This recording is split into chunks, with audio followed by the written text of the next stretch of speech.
We've been talking about genocide and the types of genocide that there are and the way that genocide begins. We're going to be turning our attention now to the Rwandan genocide, which took place in 1994. And it's the largest genocide of the modern era. It's a terrible story, so we're going to get into that. Some background I want to tell you first is that Rwanda is a small country in East Africa, formerly a colony of both Germany and then Belgium following World War One. It's roughly the size of Maryland. The capital city of Rwanda is Kigali. That's where the genocide began. So you can see from this map, it's in central East Africa, a very, very small country.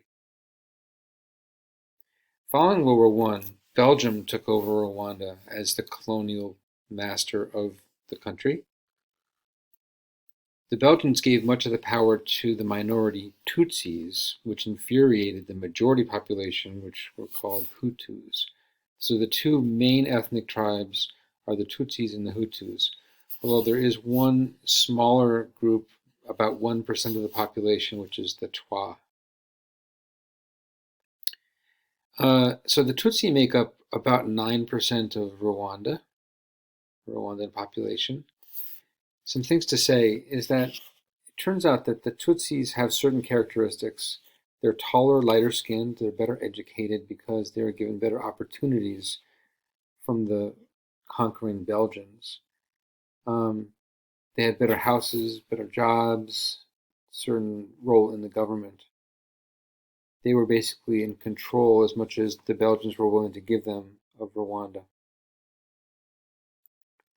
The Hutu make up roughly 90% of the population, the vast majority.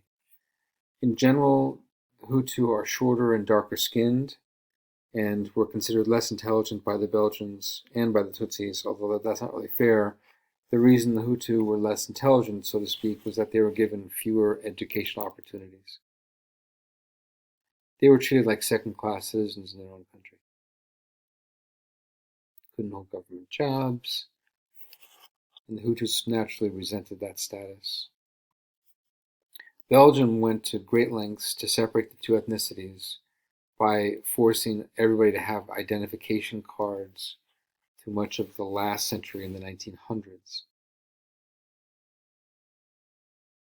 Now, this is an example of an identification card. And the goal of the identification card use was to keep the Hutu and the Tutsi segregated, separate.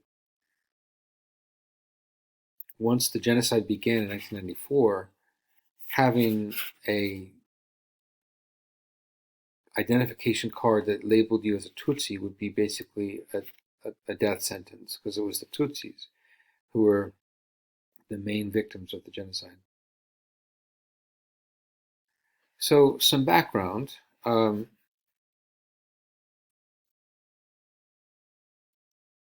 the 1950s, Tutsis began to question Belgian colonial rule over Rwanda.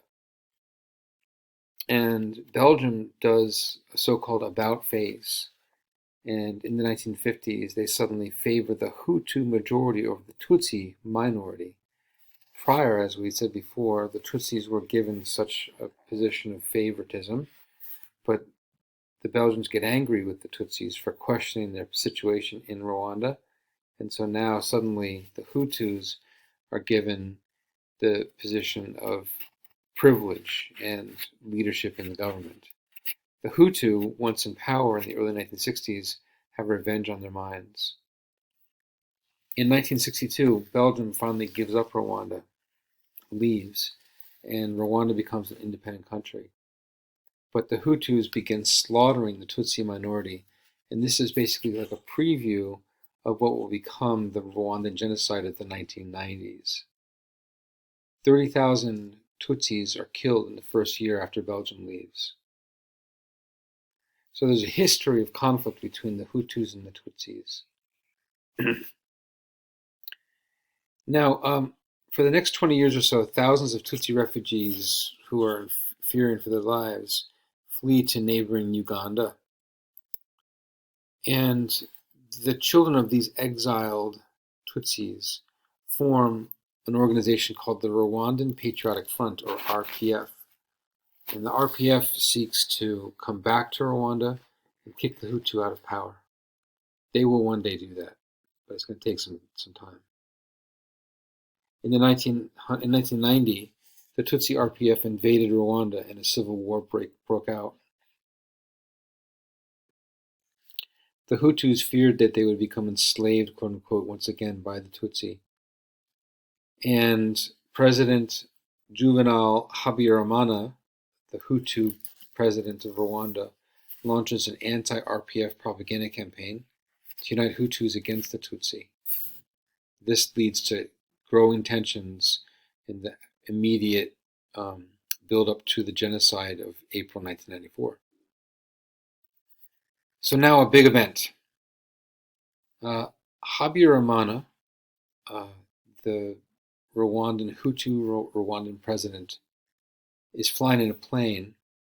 He's in the process of trying to negotiate a ceasefire in the civil war between the Hutu government and the RPF that we talked about a few minutes ago.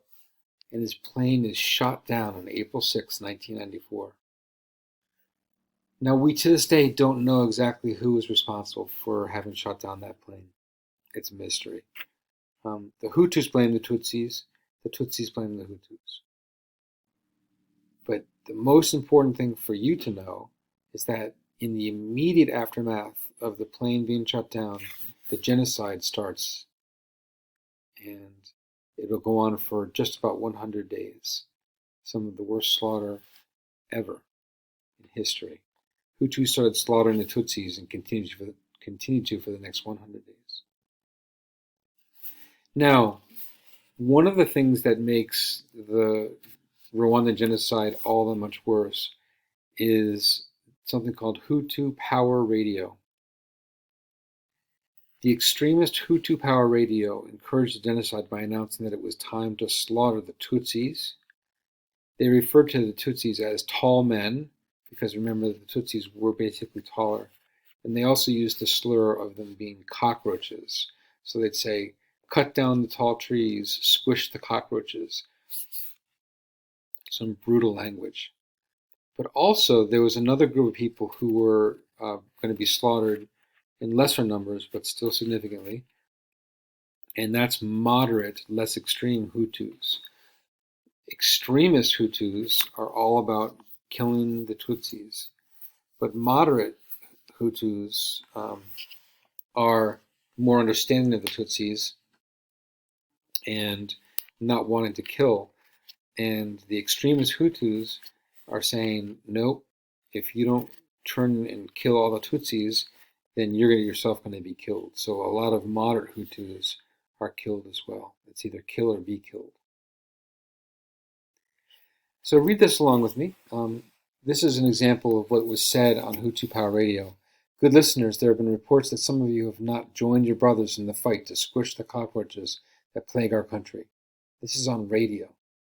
Some of you seem to think that it's wrong, that maybe we shouldn't get rid of all the Tutsi invaders and instead try to come to terms with them. Have you forgotten everything they've done to us? It was them who collaborated with the Belgians and stole our land and treated us like dogs. They whipped us, and now they return. These invaders, these murderers, are here once again to do to us what they did in the past. They tricked our president with the false claims of a peace agreement and then shot his plane out of the sky. We must wipe out the rebels and crush the rebellion.